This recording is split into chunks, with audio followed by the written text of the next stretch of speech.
Salut à tous et bienvenue dans cette nouvelle revue de presse. Lamine Yamal fait polémique avec sa célébration en s'auto-couronnant, un geste inspiré de LeBron James.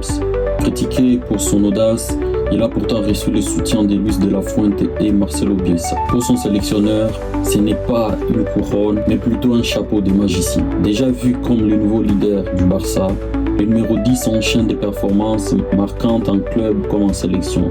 Elle vient même de lancer sa propre marque 304 avec Adidas. Offensivement brillant, Yamal doit encore progresser défensivement, un point sur lequel Hansi Flick l'a publiquement challengé. En Espagne, Gonzalo Garcia connaît une ascension fulgurante avec le Real Madrid. À seulement 21 ans, il a gagné la confiance de Xabi Alonso, appelé désormais en U21 et rêve des Coupes du Monde. Admiratif des Raúl, il garde le pied sur terre malgré son nouveau statut. Rodrigo de son côté reste au Real Madrid malgré des sollicitations cet été. Conscient de la concurrence avec Vinicius Junior, il veut s'imposer comme une option solide sur l'aile gauche. Sa 7e saison s'annonce comme un défi personnel et sportif majeur.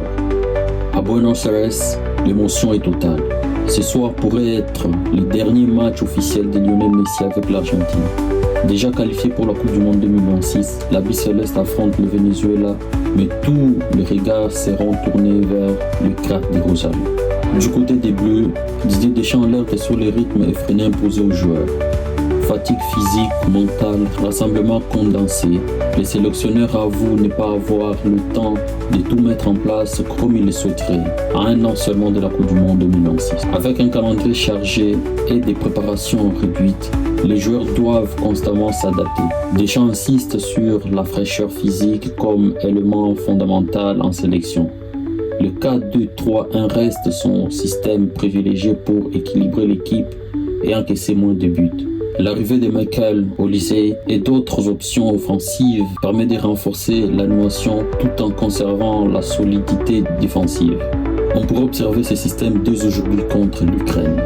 À l'Olympique de Marseille, Mason Greenwood, 23 ans, a choisi de se concentrer sur l'Olympique de Marseille malgré les sollicitations estivales de rester un joueur clé après 22 buts et 6 passes décisives lors de la saison passée. Il pourrait encore jouer pour la Jamaïque grâce à son passeport jamaïcain, mais temporise pour se concentrer sur son club. Il a également refusé des offres d'Arabie Saoudite, confirmant son attachement à l'Olympique de Marseille. À l'Olympique lyonnais, Malik Fofana a brillé contre l'OM, offensivement et défensivement, attirant l'attention de plusieurs clubs européens. L'OL lui confie davantage de responsabilités cette saison, tout en restant prudent face aux offres potentielles. L'Inter serait déjà attentif pour le mercato d'hiver, à la recherche d'un joueur capable de faire la différence en 1 contre 1. En Angleterre, Moussala réagit vivement contre certains supporters de Liverpool qui critiquaient le départ de Luis Diaz et de Danus Nunez. Il demande aux fans de célébrer les recrues sans manquer de respect aux anciens champions. Cela rappelle aussi le rôle crucial des joueurs partis récemment dans les succès des Reds.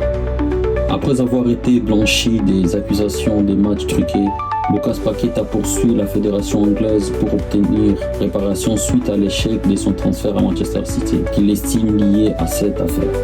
Les Gunners ont dépensé près de 290 millions d'euros cet été, mais peinent à valoriser leurs joueurs indésirables, souvent prêtés plutôt que vendus. Leur record de vente date encore de 2017 avec Oxlade Chamberlain pour 45 millions d'euros, illustrant une stratégie de cession encore perfectible face à la concurrence. Experts et agents pointent des occasions manquées, des joueurs surpayés ou conservés trop longtemps, contrastant avec la capacité des concurrents à vendre au bon moment. Arsenal reste solide financièrement, mais améliorer son marché de sortie apparaît essentiel pour franchir le dernier cap vers le titre. En Italie, la Casata des Sports met en avant Can Ilnaz, jeune talent prometteur.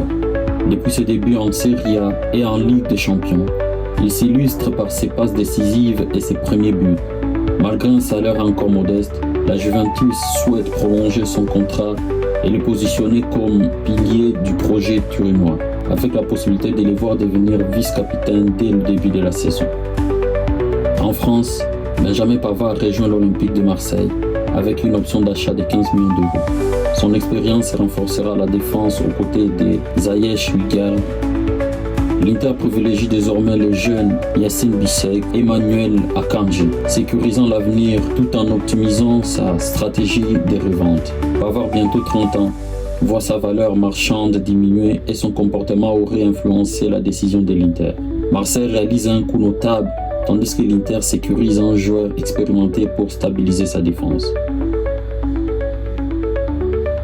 Voilà pour cette édition. Merci de votre attention et bonne journée à tous.